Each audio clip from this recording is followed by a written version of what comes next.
plane balancing. Once the optical sensor, which should point towards a piece of tape on the rotor, and vibration sensor are in place, complete each field with the specifications of the rotor to be balanced.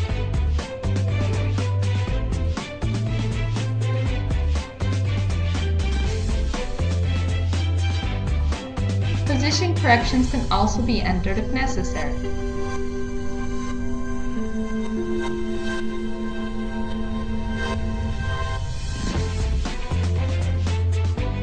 Specify the trial weight in grams and its position relative to the piece of tape.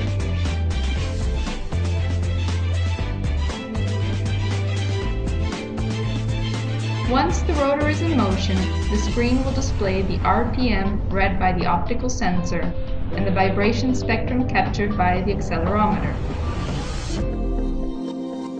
Step 1 represents the imbalance with a vector, indicating its amplitude and phase angle.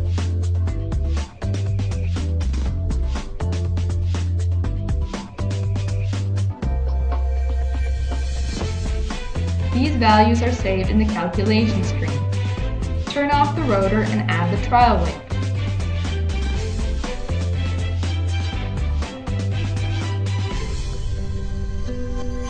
Turn the rotor back on. Step 2 displays the amplitude and phase angle adjusted for the added trial weight.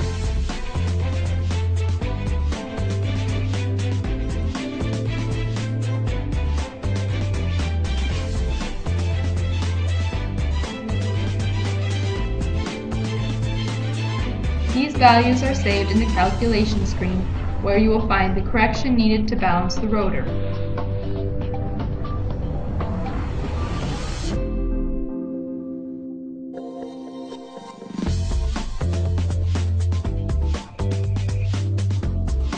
In step 3, you can see the effect of the weight correction with the amplitude and phase angle of the residual imbalance.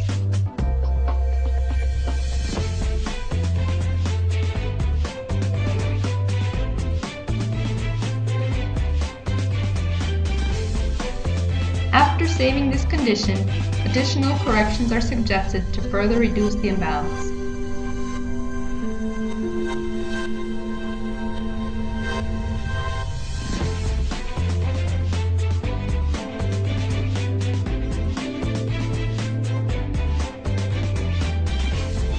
These steps can be repeated until reaching as little residual imbalance as possible.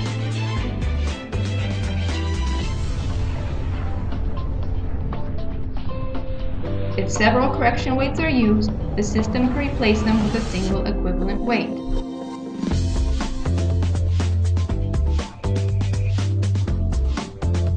Finally, the spectrum of the balanced rotor is shown and all the data are saved in the final report.